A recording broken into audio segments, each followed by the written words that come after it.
Hey, good-looking dudes and dudettes, and welcome back to our dreadfully abhorrent playthrough of Metroid Dread. This game scares me. Oh, it's so spoopy. It'll send chills down your spine just watching it even more. I don't know about that. You have been warned. I really like how like all the critters are like giant monster bottom feeders. You know what I'm saying? Sure. Like walking bugs, walking crabs, walking slugs. These dudettes or dudes or whatever you want to call them, they're just minding their own fucking business, and we're just coming through and fucking plowing our way through this world. Yeah, like it's not like the dude. It's not like you're slaying a lion. You're slaying that thing you just killed. That thing that looks like, you know, what's her face from Monsters Inc. The one lady. The one at the desk.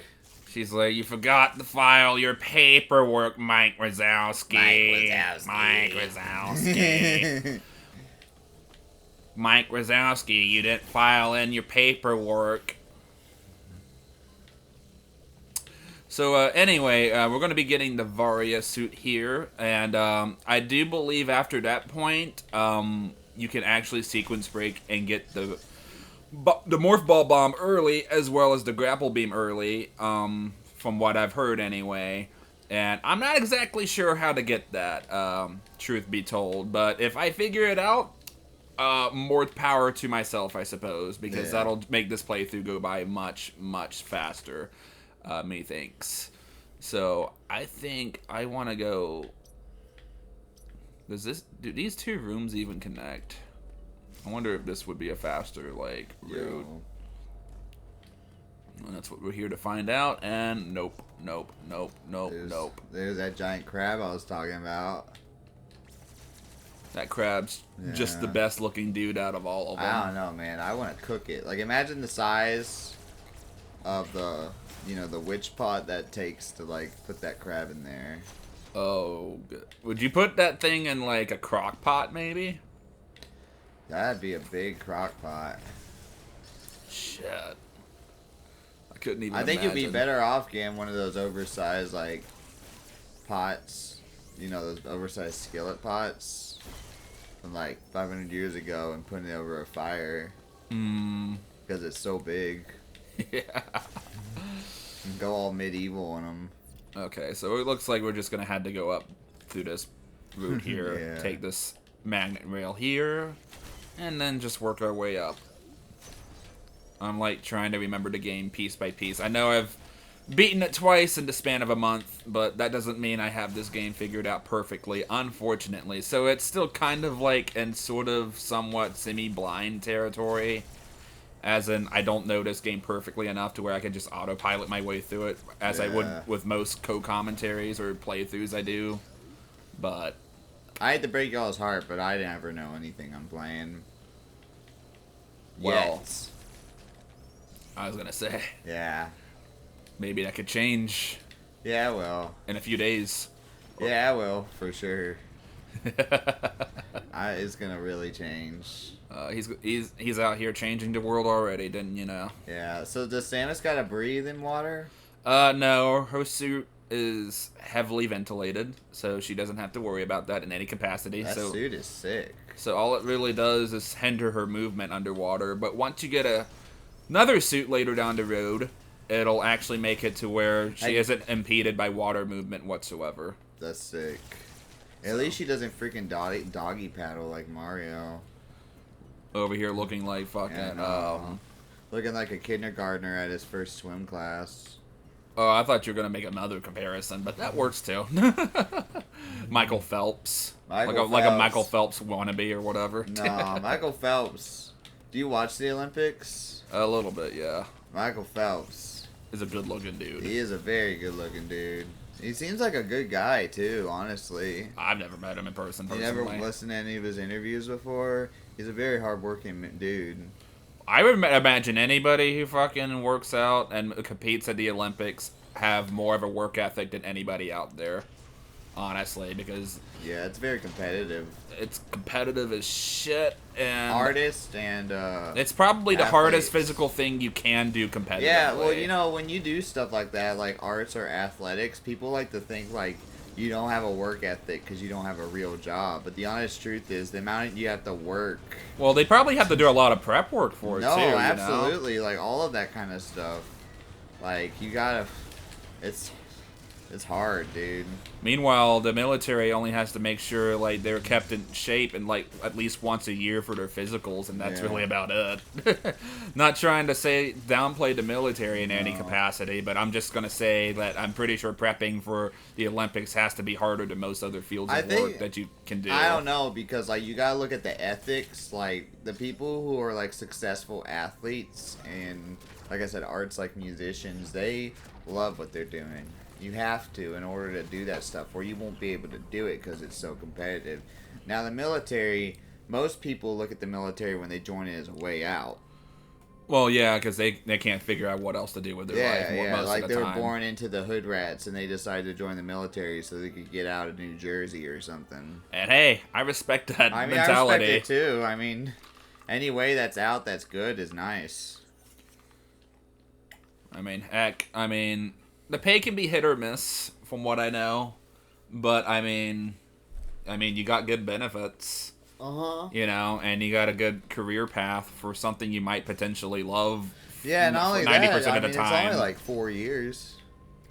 If you Yeah. don't decide to stick with it, that is. And most people I've talked to that did drop after 4 years actually end up regretting that, because our nation isn't very kind to people who are military dropouts. That's so sad. It really is. I bet you that's for every country though. Because I bet you China treats them worse. Because I was gonna say, like, a big problem America has is that they'll try to use the excuse that you're overqualified if you've done military experience, just trying to get any kind of job, and really that just means that they hate the fucking military. I mean, it's easy to hate the military. Yeah, especially if you're like from out of country. I mean, like I feel like the only thing that's easier to hate than the military, as far as like, you know, like jobs like that, is the police. Well, That's there is pretty- 100% a valid argument for hating the police. Yeah, I and- know. Like I don't want to say I hate the police, but I did not really like the police since before it was cool. So I guess everyone trained with me, man. They just trended a little too late, I think. Yeah. I don't know. Like the thing is, like, okay, so police, that stuff really went down. I mean, I don't hate the police. There's good people. Like y'all don't get mad at me. I don't hate the police. I feel like if they paid them more, they'll get better policemen though. Right. And I think that they need more training. I was gonna say, like, especially if you want to do other forms of police work, like Yeah. say, like if you want to be a prison guard or whatever. I'm working at an Amazon warehouse right now, and prison guards / correctional officers don't even make much more than I do. Yeah. It's like that bad, essentially. And I have heard my dad was a correctional officer when I was a toddler, and I've heard stories of people who were working as a correctional officer, and they had better benefits and stuff, and they'd go to Publix of all places because, like, you know, that kind of stuff can scar you for life, and like it's the kind of thing that you have to sit down and be like, do I really want to do this for the rest of my life, to sit here and put up with like the scum of the earth, and then like you know, get kind of like this big sort of rebound in a way where it can kind of traumatize me, you know. It's some shit, and I respect the people who do stick it out, because I could never do it. I mean, some people, they love that kind of stuff. Like my dad was a psychologist, and he did a lot of that kind of stuff. He worked at Lakeview, which is, you know what Lakeview is. They probably don't. It's like the loony place over here. Oh, okay. You know what I mean?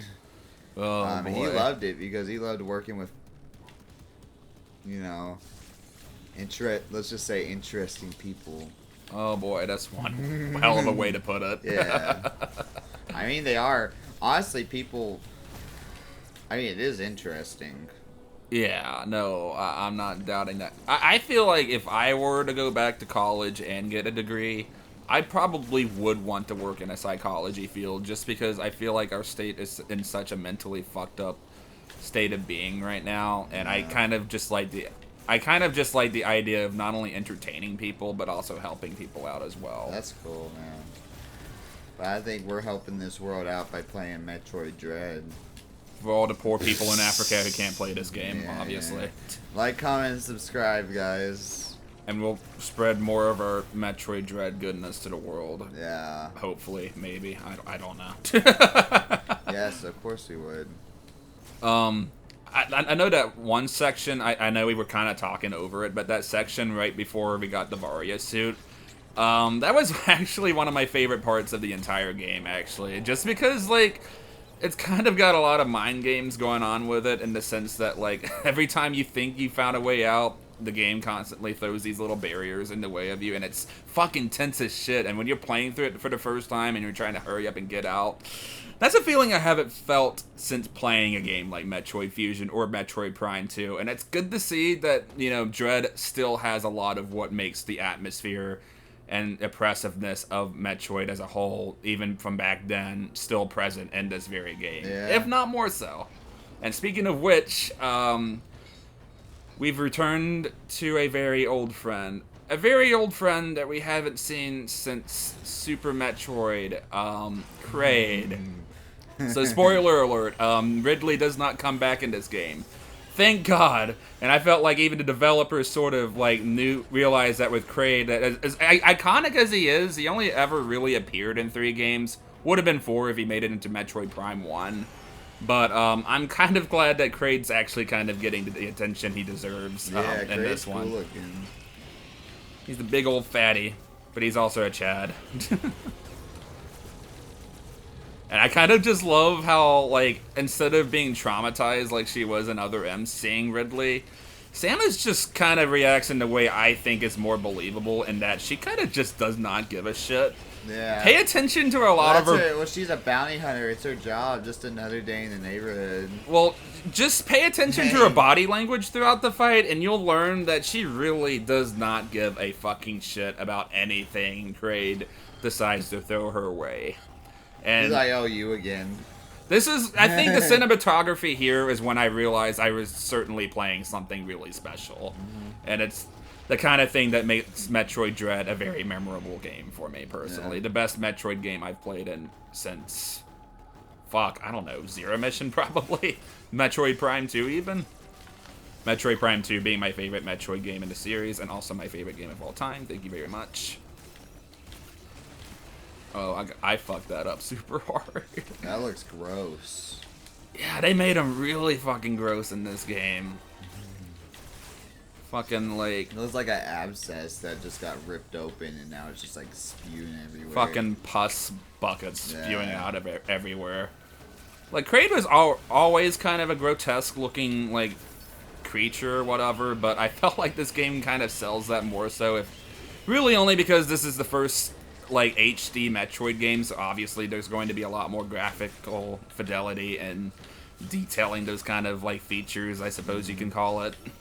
I've heard that you can actually, like, cheese this boss, though. If you do get the Morph Ball bombs early, you can actually jump into that pink pus bucket and actually drop a Morph Ball bomb and kill them instantaneously. Yo, that's nasty. Why'd you do it? Why wouldn't I do it? Yeah, do it, dude. What, sequence break? No, I can't do it now because I didn't get the Morph Ball bombs early. Oh, yeah.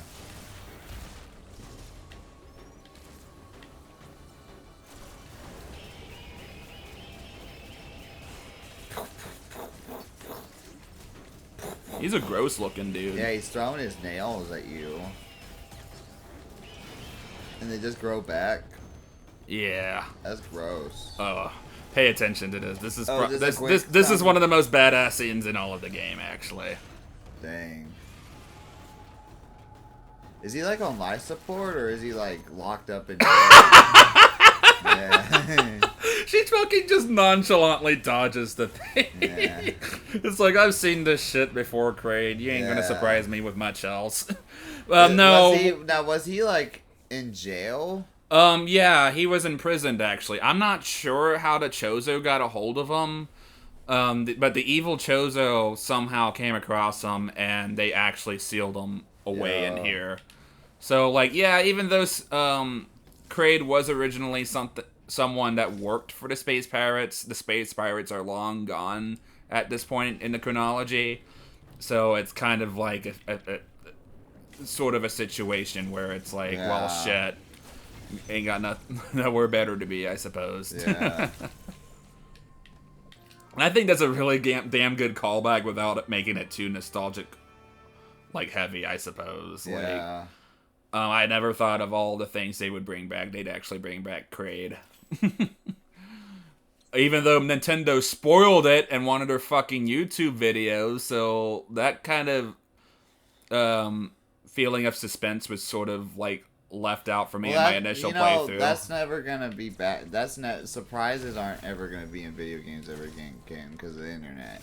Unfortunately, which is why well, I mean, besides the Kraid like reveal, I was able to at least stay away from the internet long enough to avoid any other spoilers, and I'm glad I did because there's plenty of other things that are worth noting. It's not just Kraid that happened to be an awesome reveal. It's well, just stick along for the ride, kiddos. You'll see in good due time. Daron.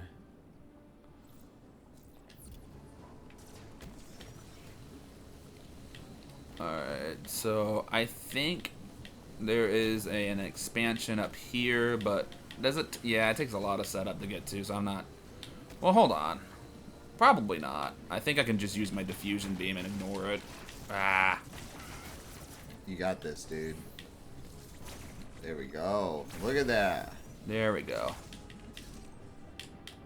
That didn't take too long. I'm just gonna get most of the expansions I can run into across the way, but not all of them. I've already skipped a few expansions that I know of. So again, not a 100% playthrough. I just want enough missiles to be where I can be functional, because the final boss in this game is really fucking hard, and I still want to be as prepped as I can for it. Because that's really what you're building up to when you think about it. For sure. I had to have all of the expansions in my first playthrough just to stand a chance. But it's also a good kind of hard too, so I'm not going to give it too much shit.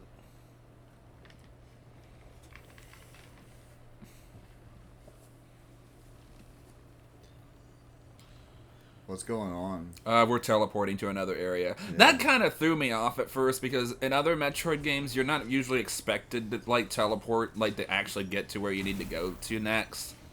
Usually it's something in other games where you don't usually have to do it till like the end game. But here it's like, it's kind of like what I was hinting at earlier. Like, if the game heads you in the direction of something, even if it is a teleportal, yeah, a teleportal, not a teleporter.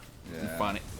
Funny how that's labeled, but yeah, it more or less means you're going in that direction, whether you want to or not. And granted, there are sequence breaks. I'm not familiar enough with the game to already be able to do that. Mm-hmm. And trust me, there are, because you want to know what the world record for this game is? 2 minutes. An hour and 13 minutes. Oh. And of course, of all the fucking people it's to hold, our buddy Adam. Of all the fucking people to hold the record too, it's going to be an untouchable one, I think, because Oats and Goats happens to be the holder of it at the moment. Really? And he was the person who actually had the Super Metroid world record for the longest time. He's a top level Super Metroid like speedrunner, so him being able to hold this down does not surprise me at the slightest. Not gonna save. This stage reminds me of the space stage on Mario Party. Fucking Spaceland? Yeah, like that room kind of did. It kind of Adam kind of looks like, you know, the middle bomb. The middle bomb. You know, in the middle of the stage, if you walk past it 5 times and it shoots a laser. Oh, the fucking Bowser satellite. Yeah, or whatever. Yeah. Oh. Okay. I don't really see that, actually. I really don't. Okay, so our little Emmy friend's up there at the top, so we're gonna avoid that section for now. Okay, now I don't have a choice but to come up here. Well, shit. Oh god. Oh boy. Oh me. Oh my. Wow. Yeah. Barely got away from that too. You almost got hit by a bionicle, dude. There's got to be some kind of term I can think of to make a big pun out of that. What, the bionicle? Oh god. Why are you right there, you little punk? Oh, and he's got a fucking speed booster, so he can. Ah! Oh, I pressed it that time. Whatever. Dang, this looks sick every time I see him. It's not gonna get old anytime soon, is it? It just looks... It's just he got you, man. Like, he outplayed you, Ken. Nah, these things are smart. I wouldn't... I'm not gonna... I can hold that L for now. Yeah. Ah, fuck. Okay.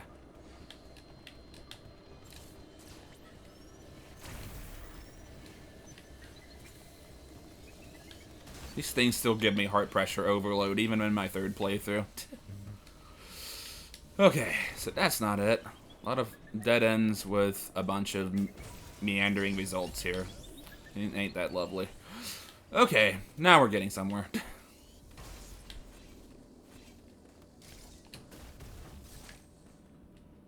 Okay, this is kind of spooky. Yeah.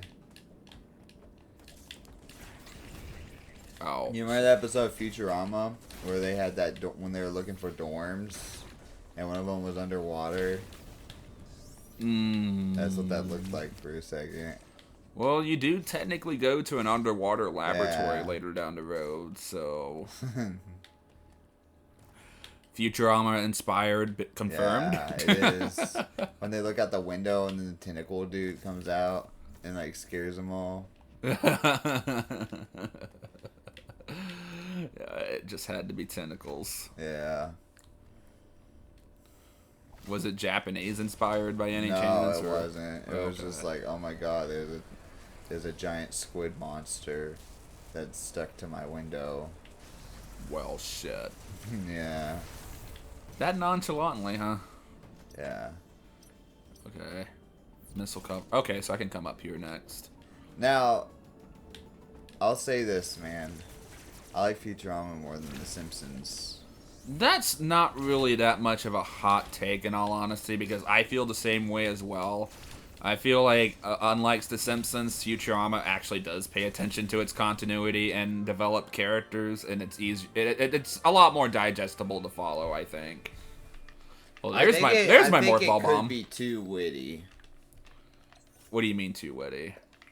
Like to the They're point. They're very specific with their jokes. Oh, to the point of where it makes the characters less believable. You think? No, it's just like it's sometimes they just hit a certain audience and it just goes over everyone's head. Like, yeah, did you notice when the demon, I mean the robot devil played on, you know, they did the, you know, the robot devil in hell, right? Yeah, he did the fiddle competition, and you know, people are thinking like, oh, devil went down to Georgia, and then he played, you know, the Dance of the Goblins, bro. That's is this like one of those? Is this like the Rick and Morty meme where people meme about how you have to be like, you have to have a certain level of IQ to understand this show? Yeah. It is. Dance of the Goblins is a very difficult piece. It's pretty badass though. So in other words, if you can perform it, you're the living like personification of a musical god. No, well, okay, it's one of those songs that are like really hard, but people like say it's really hard, and I think they over exaggerate it. Oh, so now we're kind of retreading it and now saying it's not as difficult. It's got a reputation for being extremely difficult, and it deserves it. But people seem to be very intimidated by the song. Like Giant Steps. If you play jazz music and you play Giant Steps, people think you're a god.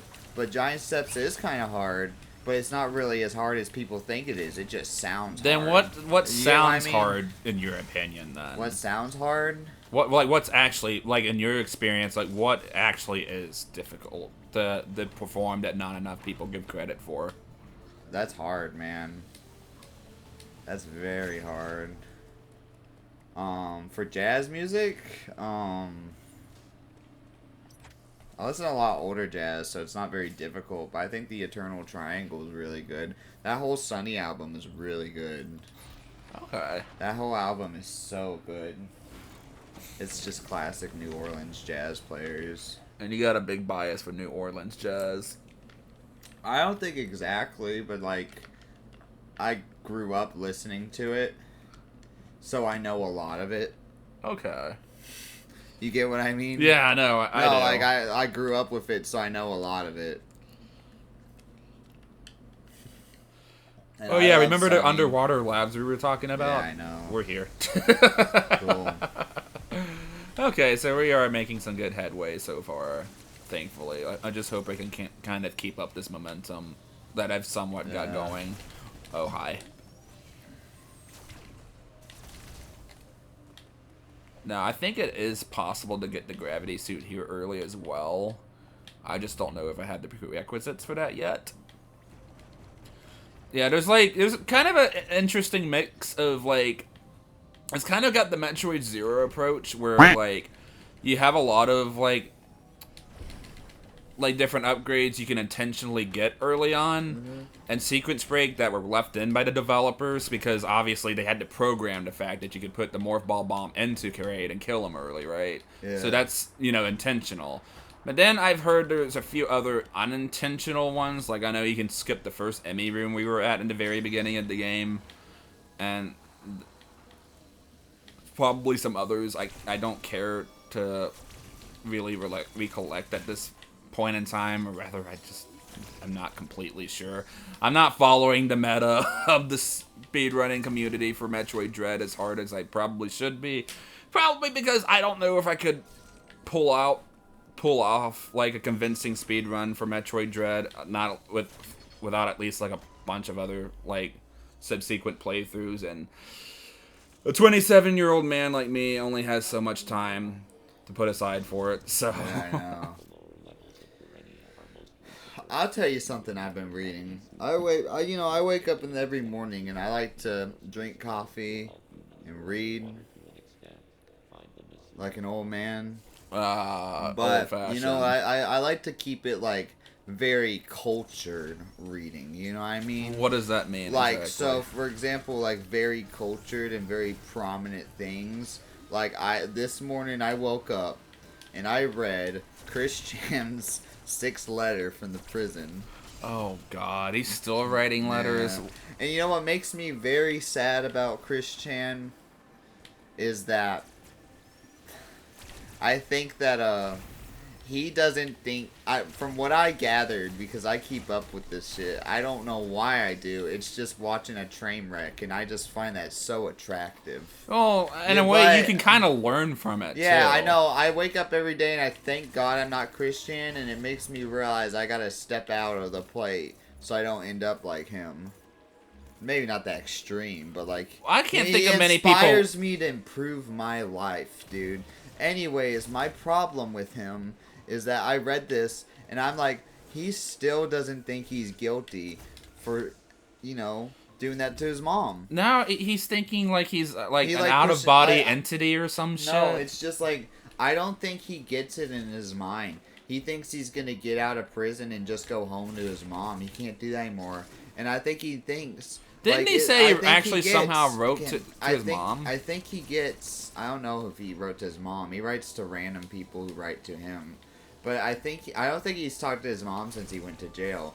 But I think he really gets what he's thinking is that still, when his mom dies, that's going to be his house. He thinks he could just go home and everything's going to be the same. And then when his mom dies, he's going to have a home still. But when his mom dies, he's really screwed now. Yeah, and I think a part of it is just because of his past experience where he's gotten off scot-free. I mean, like, think about it. It's because he's passive, man. Like, if there's a problem, he just pushes it away. Like, it's the same reason why he believes that there's going to be, like, a dimensional merge. is because he can look at all the bullshit in his life and he just ignores it. He can just run away to his imaginary little world. Yeah. He could just.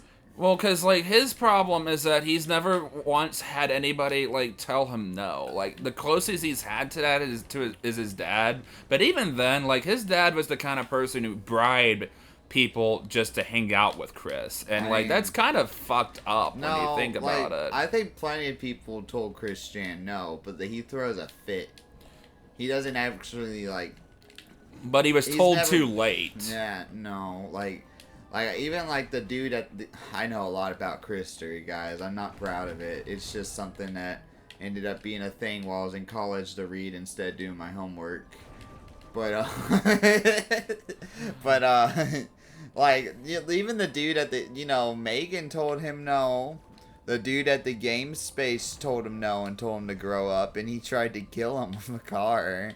It's his fault. All of it's his fault, man. Right, but he never received proper discipline from his parents, is what I'm trying to say. Yeah, but he could have got it somewhere else. But at that point in his life, like, wouldn't it have been too late? I don't know. He would have been like 14 at the game space. That's not that late. No, I thought he got kicked out into game space in his mid-20s. Yeah, exactly. But that's when he was like, "You need to grow the fuck up." The dude at the game space. You know what I mean? Said he called them jerks. Jerk-ops, as he likes to say. Yeah, jerk-ops and shit. I gotta say, though, I really like the way they handled the Aeon abilities and Dread.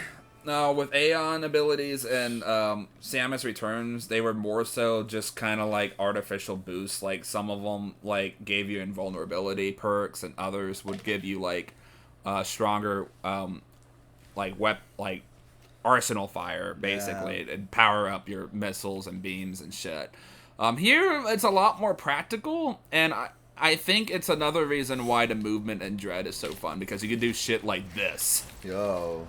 Fucking looking like Mega Man X, zipping around the room with an air dash and shit. That's really what I was thinking. And oh boy, it's like, it's so good because like you can apply this not just to puzzle solving. This shit is so effective for boss fights too. I can't picture a boss fight later down the road that I can't function without like the flash, like what's it called, the fucking flash shift. It's so satisfying to use, and it's another reason why the movement in Dread is so good. It's gonna make it kind of hard for me to go back to some of the previous games. I ain't gonna lie. Like, Dread really set some real... I was just kind of looking at Dread to just kind of be like another good Metroid game, kind of like with Samus Returns, where I play through it once, and then I'm just kind of okay with it. And Dread just kind of went above and beyond my expectations, because they added, like, actual practical new additions that I feel like are going to make a big difference moving forward for the franchise. This, in my opinion, was the kind of game we needed for Metroid to make its grand revival. Like, I kind of wish Samus Returns would have been at this quality, but I kind of forgive that game's case because it was trying out new ideas, and some of them worked and some of them didn't, and then they applied that philosophy here, and it just... This game's a fucking masterpiece, dude. Well, I don't know if I would say outright masterpiece, but it's hard for me to really think of much wrong with Dread outside of its soundtrack, honestly. I think the soundtrack's kind of underwhelming, even compared to other, like, Metroid games, you know, for a for a franchise that's heavy on its ambiance. But, yeah, Metroid Dread, if you say this game is better than Super or Zero Mission, you know what? I'm not gonna argue with you. This game's fucking great. It's just, for me personally, I don't think anything's going to top Prime 1 or 2. And that's okay. Because really, like, I feel like the Prime games are so fundamentally different from the 2D Metroid games that it really is kind of just based on your preferences overall for what... My problem with the Prime games is the controls feel so dated. Well, that depends. Like, did you play the trilogy version or did you play the GameCube The version? GameCube. See, when I was getting Well, I my mean, it's dated because it's old. well, when I was getting my brother into the Prime games, he didn't like Prime 1 at all because he couldn't get adjusted to the controls, and somehow he made it through Prime 2 without any issues. I don't know what happened there besides its other unique strengths. But anyway, he went through 2, he went through 3. Prime 3 ended up being a game he really liked, so then I got the Prime Trilogy version from somebody else, and keep in mind, my brother played through all of the Metroid games, including Other M, before finally getting around to actually properly playing Prime 1. And when he played it through the trilogy version, he gained a newfound love for it. So I think you should stick it out and try the trilogy version, because I think the motion controls make a significant difference for the Prime games. I just happen to be used to them at this point, and I know my way around the system to where I can kind of like play around with the controls more than most other people, and that's more of a nostalgic slash like comfort zone thing, not really like this is actually amazing and people don't secretly know this or something. But yeah, I'd say try the trilogy version and give it another shot, and if you don't like it then that's perfectly okay. Yeah. I just don't really like Metroid. Like, I don't hate it. I don't hate it. I just don't get excited for it. Yeah, Metroid isn't for everybody. It's a lot. It's more niche than other Nintendo franchises for a reason. Even though its peaks are among Nintendo's best like content imaginable. I mean, I believe you, man. I like Super Metroid. But then I don't understand why you wouldn't like Zero Mission or Fusion then. I don't know. I just think that I like the art style a lot in Super Metroid too. I like the colors. I like a lot of stuff. I like the community. Like the speedrunning community? Yeah, well, all the community. There's a big community for Super Metroid. Yeah, there are people who swear by Super Metroid to the point of where it kind of like clouds their judgment for the other games. Yeah, like I mean, like, but and I respect the hell out of like Super. I think it's not an overrated game in any capacity, and I think if you think it's the best 2D Metroid game, then I think like I've already said it before. I prefer Zero Mission, but I absolutely do think Super Metroid's the better game of the two. Yeah. Anyways, that's going to be it for this part. Sorry it went on for so long. We'll see you guys in the next video. Like, comment, subscribe. Bye.